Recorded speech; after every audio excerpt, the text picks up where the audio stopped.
नियति, किस्मत का खेल। अगर समझाने लगे तो ये बहुत दिलचस्प और मुश्किल विषय है, लेकिन फिर भी हम इसे जानेंगे। पहले हम बताएंगे कि नियति का मतलब क्या है और फिर इसे आसान उदाहरणों से समझाने की कोशिश करेंगे। लेकिन इसे समझाने से पहले बेहतर होगा कि हम प्रकृति के दूसरे नियम यानी गुरुत्वाकर्षण के बारे में जानें। मान लीजिए कि हम भी 5 साल के छोटे बच्चों की तरह गुरुत्वाकर्षण के नियम के बारे में नहीं जानते, तो हम भी कुछ पागलपन कर सकते हैं, जैसा एक बिल्डिंग से गिर जाना। ज्यादातर लोग ऐसा पागलपन नहीं करते हैं, क्योंकि हम स्वाभाविक रूप से जानते हैं कि हमें गिरने की कला के बारे में कुछ नहीं पता। लेकिन जिन लोगों ने इस कला को सीखा है और इसे सहजता से करते हैं, वो भी इसे नियमों के दायरे में करते हैं, और उन्हें कभी-कभी तभी चोट लगती है जब वो सावधानी नहीं बरतते। इसी तरह हमारे लिए भी प्रकृति के इस नियम नियति को समझना जरूरी है। नियति एक संस्कृत शब्द है। शैव धर्म में इसका अर्थ है शिव की चित्त शक्ति, और बौद्ध धर्म के अनुसार ये वो बल है जो किसी चीज को आगे बढ़ाता है। आधुनिक अंग्रेजी शब्दकोश के अनुसार इसका अर्थ है किस्मत, और कुछ साल पहले एक लेखक ने इसे आकर्षण का नियम कहा था। लेकिन लेखक ने इस नियम के दो दूसरे पहलुओं के बारे में नहीं लिखा था, जिनके बिना हम पूरी तरह से इसके काम करने के तरीकों को नहीं समझ सकते हैं। हम इस नियम को नियति या किस्मत कहेंगे, क्योंकि यह समझाने में आसान है और इस नियम के काम करने के तरीके को भी आसानी से समझाता है। मैं ये भी कहूंगी कि इस नियम के काम करने का तरीका बौद्ध धर्म के अर्थ के काफी नजदीक है। अब इस नियम के काम करने के तरीके को इस आसान उदाहरण से समझते हैं। पानी की एक बाल्टी लें और उसमें पानी की बूंदें गिराएं। आप लहरें बनती देखेंगे। ये लहरें एक निश्चित समय में अपने बनने के बिंदु पर लौट आती हैं। ये धीरे धीरे खत्म हो जाएंगी, लेकिन वो निश्चित ही कुछ चीजों जैसे कि बूंदों के नाप और कितनी बार उन्हें गिराया जा रहा है पर निर्भर करता है। नियति कुछ इस तरह काम करती है। याद है मैंने कहा था कि नियति इन दो चीजों के बिना अधूरी है। ये है पहला, कर्म का नियम, और दूसरा, पुनर्जन्म का नियम। आप पूछ सकते हैं कि इनका नियति से क्या संबंध है। वो पानी की बूंद वाला उदाहरण याद है? वो बूंदे और कुछ नहीं, हमारे कर्म है। मैंने कर्म के बारे में मेरी एक दूसरी पोस्ट में बात की है, जिसका शीर्षक है कर्म क्या है। और दूसरा है पुनर्जन्म का नियम। पुनर्जन्म को समझने के लिए मैं आपसे अनुरोध करूंगी कि क्या पुनर्जन्म होता है शीर्षक वाली पोस्ट सुने। लेकिन संक्षेप में इसे ऐसे समझिए, आपका मन इच्छाओं और धारणाओं का भंडार है, जो आपके मन की गुणवत्ता के आधार पर आपको जन्म देता है। धारणाएं आपके कर्मों से बनती हैं। आप अपनी पुरानी धारणाओं और नए प्रभावों के आधार पर कर्म करते हैं। तो हम इन सभी धारणाओं को कैसे समझेंगे? कर्म और पुनर्जन्म के नियम नियति या किस्मत को प्रेरित करते हैं, जो उस कर्म को पूरा करने में उस कर्म की किस्मत का साथ देते हैं। नियति के काम करने के तरीके को समझने के लिए प्राचीन भारत के ऋषियों ने एक रहस्यमय विज्ञान की खोज की, जिसे हम आज के समय में ज्योतिष या वैदिक ज्योतिष कहते हैं। इसका नाम ज्योतिष इसलिए है क्योंकि इसका काम प्रकाश डालने का है, या ये पता लगाने का कि कैसे ग्रह और नक्षत्र किसी इंसान की किस्मत पर असर डालते हैं। भविष्यवाणी मनुष्यों का खुद को खुश रखने वाला एक खेल है, लेकिन ज्योतिष का असली मकसद ये जानना है कि क्या है, न कि क्या होगा। क्या होगा, ये तो एक व्यक्ति के हाथ में है। एक कहावत है, जो आप मानते हैं वो आपका विश्वास बन जाता है, और आपका विश्वास ही आपकी किस्मत तय करता है। इसका मतलब है कि आप खुद अपनी किस्मत बनाते हैं। और अगर आपको विश्वास है कि आप कर सकते हैं, तो आपका मन समाधान ढूंढ ही लेगा। इसलिए एक मजबूत मन बनाना जरूरी है। भगवान कृष्ण ने भी यही कहा था। अगर कोई अपनी जन्म कुंडली की सही जानकारी रखता है तो वो सही कर्म करके किसी भी परिस्थिति से निकलने का रास्ता निकाल सकता है। उदाहरण के लिए मान लेते हैं कि आपका पूरा ध्यान एक एक्टर बनने पर है और आपके मन में एक बड़ा एक्टर बनने की इच्छा है, लेकिन आपकी जन्म कुंडली के हिसाब से आप एक अच्छे टीचर बन सकते हैं। तो इस हिसाब से आपकी इच्छा और जन्म कुंडली के परिणाम अलग हैं। तो क्या इसका मतलब है कि आपको एक्टिंग या एक्टर बनने की अपनी इच्छा पर काम नहीं करना चाहिए? शायद एक्टर बनने की प्रक्रिया में होने वाले संघर्षों से आप इतना सीख जाएं कि आप आगे भावी एक्टर्स के लिए एक टीचर या गाइड बन जाएं। इस क्षेत्र में सालों के अनुभव और संघर्षों के बाद आप एक एक्टिंग स्कूल भी शुरू कर सकते हैं। शायद आप एक बड़े एक्टर न बन पाएं, लेकिन फिर भी आपकी लगातार कोशिशों और इच्छा शक्ति के बल पर आप एक एक्टर की तरह कई किरदार निभा सकते हैं और एक अच्छे एक्टर बन सकते हैं। सफलता एक सापेक्ष शब्द है।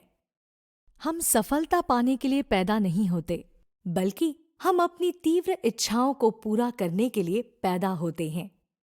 लेकिन एक समस्या ये है कि हमारी इच्छाएं हमारी मौजूदा जिंदगी और हर नए जन्म के साथ हमारी परिस्थितियों, प्रभावों और अनुभवों के चलते बदलती रहती हैं। दरअसल मकसद तो खुद को जानकर ये समझना है कि हम आखिर चाहते क्या हैं, हमारी असल इच्छा क्या है और हम किस तरह अपने मन को काबू कर सकते हैं ताकि आसपास घट रही नई चीजों से प्रभावित ना हो, और इसलिए मन पर काबू पाना जरूरी है। भगवद गीता में भगवान कृष्ण अर्जुन के मन को संभालते हैं ताकि अर्जुन वो कर सके जो उसकी किस्मत में लिखा है। पिछले उदाहरण पर लौटते हैं। क्योंकि आपने इस जीवन में एक एक्टर बनने के लिए संघर्ष किए और अनुभवी भी बन सके। मान लीजिए एक बड़ा एक्टर बनने की इच्छा आपके जीवन के अंत तक आप में बनी रहती है। ये तीव्र इच्छा आपके अगले जीवन में भी बनी रहेगी। आप पूछेंगे क्यों? क्योंकि सिर्फ शरीर खत्म होता है, इच्छाएं नहीं। इच्छाएं आपके मन में भरी होती है। अगर आपने अपने एक्टर बनने के संघर्ष के दौरान अच्छे कर्म किए हैं, तो अगले जन्म में आप अनुकूल परिस्थितियों में पैदा हो सकते हैं जो आपकी अधूरी इच्छाओं को पूरा करने के लिए अनुकूल है, बशर्ते आप खुद इस जीवन में कुछ और करना तय नहीं कर लेते। वहीं दूसरी तरफ, अगर आपने संघर्षरत एक्टर जीवन में कुछ बुरे कर्म किए हैं, तो नए जन्म में एक बड़ा एक्टर बनने की इच्छा पूरी करने के लिए आपको ज्यादा मुश्किलों का सामना करना पड़ेगा। तो आपने देखा कि इस उदाहरण में नियति या किस्मत कैसे काम करती है। जैसे ही कोई मरता है, तो नियति का नियम कमान अपने हाथ में ले लेता है और तय करता है कि आपका अगला जन्म कब और कैसे होगा, आपको किन परिस्थितियों का सामना करना होगा, जीवन में आपके किस तरह के पेरेंट्स, पति या पत्नी, बच्चे और रिश्ते होंगे और आप किस तरह के इंसान बनेंगे। ये आपके किए सारे कर्मों का लेखा जोखा रखती है और समय समय पर उनके हिसाब से फल भी देती है। क्योंकि हमें हमारे सारे कर्म याद नहीं रहते, इसलिए हम ये नहीं समझ पाते हैं कि हमें किस कर्म का क्या फल मिला है। ये सजा नहीं होती, फल या तो अच्छा होता है या बुरा। जब हम जीवन में बुरे दौर से गुजरते हैं, तो ऋषि सही राह पर चलने की सलाह देते हैं, प्रतिक्रिया देने की नहीं, क्रिया करने की। ये परिस्थितियां हमें कुछ सिखाने आती है, हमें खुद समझाने और आगे बढ़ने में मदद करने के लिए। बहाव के विपरीत तैरना मुश्किल होता है, लेकिन अगर हम ये सीख लें, तो फिर ये अनुभव हमें ऊपर ही उठाते हैं। प्राचीन भारत के ऋषि हमेशा एक जीवन का पेड़ और बीज बोने का उदाहरण देते हैं।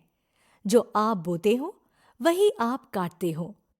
नियति या किस्मत के काम करने के तरीके को समझने के लिए ये सबसे आसान और स्पष्ट कथन है। दुर्भाग्यवश इस नियम से बचने का कोई तरीका नहीं। हम गुरुत्वाकर्षण के नियम पर विश्वास करें या नहीं, लेकिन गुरुत्वाकर्षण पृथ्वी की सच्चाई है। ठीक वैसे ही, चाहे हम किस्मत को माने या नहीं, सच्चाई ये है कि ये नियम दुनिया भर में मौजूद है। इसलिए एक संतुलित जीवन जीने के लिए हमें इसके काम करने के तरीके को समझना जरूरी है। जब हम ध्यान से देखते हैं तो पाते हैं कि पुराण और भारतीय दर्शन विज्ञान का इतिहास हमें ऋषियों, देवों, असुरों, यहाँ तक कि भगवानों की कहानियों के जरिए नियति या किस्मत के काम करने के तरीके को समझाने की कोशिश कर रहे हैं। साथ ही ये भी कि वो कैसे जिए, मरे या फिर से जन्म लेकर बार बार उन्होंने अपने कर्मों के फल भुगते और किस तरह से समय का पहिया आगे ही आगे चलता रहा। ये समझने के लिए कि एक पारिवारिक इकाई, सामुदायिक इकाई, सामाजिक इकाई, राष्ट्रीय इकाई और वैश्विक इकाई के स्तर पर नियति कैसे काम करती है, हमें बस हर एक इकाई के स्तर पर कर्मों का जोड़ कर लेना चाहिए। पहला उदाहरण, एक एक व्यक्ति का प्रदूषण मिलकर सामूहिक प्रदूषण बनता है और जब ये सामूहिक प्रदूषण एक निश्चित सीमा तक पहुंचता है तो ये क्लाइमेट चेंज या वायु प्रदूषण बनकर लौटता है। इसके परिणाम हम सब झेलते हैं, लेकिन याद रखिए, नियति हर किसी के कर्मों का बिल्कुल सही रिकॉर्ड रखती है। तो इस सामूहिक परिणाम में आपको अपने योगदान के हिसाब से अच्छा या बुरा फल मिलेगा।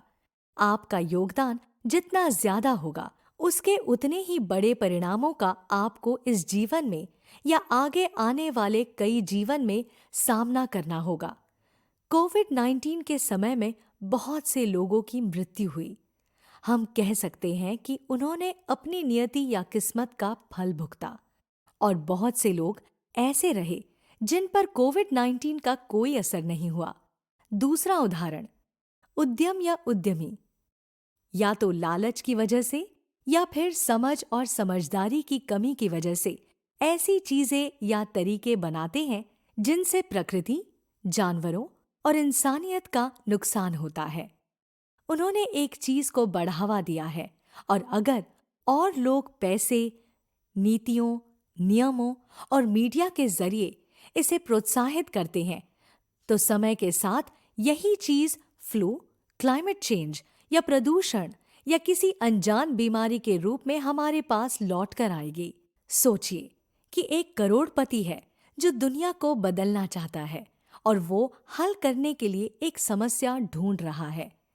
आंकड़े दिखाते हैं कि दुनिया में साफ पानी की कमी हो रही है और वो एक ऐसी नई तकनीक के बारे में सोचता है जिसके इस्तेमाल से वो दुनिया और पूरी मानवता के लिए वातावरण से ताज़ा पानी उपलब्ध करने का बदलाव ला सकता है। दुर्भाग्यवश हमारे पास ऐसा कोई विज्ञान नहीं है जो ये बता सके कि समय के साथ इसका अच्छा या बुरा असर होगा, लेकिन हम ये जरूर जानते हैं कि इससे मानवता की ताज़ा पानी की समस्या जरूर हल हो जाएगी। क्या आप देख सकते हैं कि कैसे एक व्यक्ति की महत्वाकांक्षा वैल्यू चेन में सबको प्रभावित कर सकती है? जब तक कि ये अरबपति ब्रह्मांड को नुकसान करने वाले चश्मे से न देखकर अपनी व्यावहारिक बुद्धि और दिल का इस्तेमाल कर सही सवाल पूछें, जैसे कि क्या वायुमंडल से ताज़ा पानी निकालने वाली ये नई तकनीक वातावरण को सूखा तो नहीं देगी? वायुमंडल की बनावट बदलने की क्या संभावना है? ऐसे क्या परिणाम हो सकते हैं जिनमें हम अभी अनजान हैं, लेकिन भविष्य में वो नुकसानदायक हो सकते हैं? ताज़ा पानी की समस्या को हल करने के लिए क्या सचमुच हमें ऐसी तकनीक की जरूरत है? और क्या नदियों को साफ करने के लिए दूसरे आसान हल नहीं हैं? लगभग 200 साल पहले जब कोयला, पेट्रोल और प्लास्टिक पहली बार बनाए और इस्तेमाल किए गए, उन उद्यमियों ने मूलभूत सवालों के जवाब नहीं दिए और पूरी मानवता ने उनकी इन नासमझ हरकतों का साथ दिया। सच्चाई ये है कि नियति या किस्मत के चलते हम आज कुछ उद्यमियों की नासमझ हरकतों के परिणाम देख रहे हैं, जिन्हें सामूहिक रूप से मजबूत किया गया था। वो लोग और देश जो प्रभाव के क्रम में ऊपर है, उन्हें खास तौर पर नीतियों, नियमों, कहानियों, न्यूज़, खोज, विचार और महत्वाकांक्षाओं से जुड़े कर्मों को लेकर सावधान रहना चाहिए। जो शुरुआत वो करेंगे, उनका इस ग्रह के हर प्राणी के जीवन पर कहीं बड़ा और जरूरी असर पड़ेगा। क्या इसका मतलब है कि हमें कर्म और नई खोज करना बंद कर देना चाहिए? हाँ और नहीं। हमें व्यक्तिगत और सामूहिक तौर पर बहुत सोच समझकर कर्म करने चाहिए, और ये तभी संभव है जब हम अपने मन को साफ कर सकें। इसलिए हर आध्यात्मिक गुरु ने, चाहे वो कृष्ण हो, बुद्ध, आदि शंकराचार्य, विवेकानंद, रामकृष्ण और योगनंद, शिरडी साईं बाबा और बहुत से दूसरों ने भी सोच समझकर किए गए कर्म और सही काम को अहमियत दी, क्योंकि जब हम अपने प्रति जागरूक होते हैं, हम अच्छे कर्म करते हैं और कम समझदारी के दौर में किए गए कर्मों के परिणाम स्वरूप पैदा हुए बुरे समय को झेलने की हिम्मत मिलती है। हाँ, क्योंकि कम समझदारी के तहत किए गए कर्म हमारे और दूसरों के लिए सहज नहीं होते हैं, और नियति के नियमानुसार हमें उन कर्मों का फल भुगतना होता है। निजी स्तर पर प्रयोग करना ठीक है, लेकिन किसी भी बड़ी इकाई के तौर पर प्रयोग का असर बहुत सारी जिंदगियों पर पड़ सकता है। इसलिए प्रयोग करने से पहले एक स्वस्थ मन का होना पहली शर्त है। उदाहरण के लिए, एक बच्चा ये नहीं जानता है कि आग हानिकारक है या नहीं, लेकिन वो सीधा उसमें चला जाता है। जब वो आग की गर्मी का अनुभव करता है, तब उसे पता चलता है कि उसे आग को छूना नहीं चाहिए। ये व्यक्तिगत स्तर पर अनुभव करना और सीखना है। तो अगली बार बच्चे को पता होगा कि ये आग है और वो उसे नहीं छुएगा। जब कोई पेरेंट या कोई और उस बच्चे को आग छूने से बचाते हैं, तो वो उस बच्चे के भगवान या गुरु जैसे होते हैं। कृपा जरूरी है, लेकिन इसमें एक पेंच है। अगर आपको कृपा चाहिए, तो आपको उसके लायक बनना होगा। जितना सुंदर आपका मन होगा, आपको उतनी कृपा मिलेगी। हमारी नियति या किस्मत हमारे कर्मों द्वारा तय होती है, और लहरों की तिरंगों की तरह ये बार बार वापस लौटती है। इसलिए अपने मन से 13 अशुद्धियों को साफ करके हम अपने कर्मों को शुद्ध कर सकते हैं और उन तरंगों को कम कर सकते हैं जिनसे लहरें बनती हैं। मैंने इन 6 मुख्य अशुद्धियों को जीवन में सकारात्मक कर्म पॉइंट्स जोड़े वाली पोस्ट में समझाया है। अगर वैश्विक इकाई और 13 अशुद्धियों के परिप्रेक्ष्य में बात करें, जिस समय में हम रहते हैं, मानवता का एक बड़ा वर्ग गामा मानसिक पैटर्न के स्थूल स्तर पर दुनिया का निर्माण और अनुभव कर रहा है। ये तरंगे शोर से भरी और तीखी है। हमने खुद पर जिन 13 अशुद्धियों को थोपा है, वो गामा पैटर्न के बनने का कारण है, जिनका असर सब पर पड़ता है, वातावरण पर भी, और इसका परिणाम कष्टदायक है। मानवता के रूप में हमारा लक्ष्य अपने व्यक्तिगत और सामूहिक कर्मों द्वारा अल्फा या थीटा मानसिक पैटर्न के स्तर तक पहुंचना होना चाहिए। जाते जाते कहना चाहूंगी, कृष्ण ने भगवद गीता में कहा था, कर्म करो, फल की चिंता मत करो। क्या आप समझ पा रहे हैं कि उन्होंने ऐसा क्यों कहा? उन्होंने ऐसा प्रकृति के नियम, नियति के परिप्रेक्ष्य में कहा। नियति के इस खेल को इस तरह रचा गया है कि हम इंसानों के लिए इसे समझना तक नामुमकिन है। व्यक्तिगत और सामूहिक कर्मों से उपजी तरंगों का हिसाब किताब रखना तो कहीं आगे की बात है।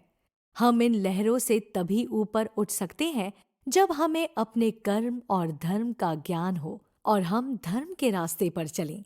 धर्म व्यक्तिगत परिप्रेक्ष्य में इसका मतलब है सही काम करना, तब भी जब कोई देख न रहा हो।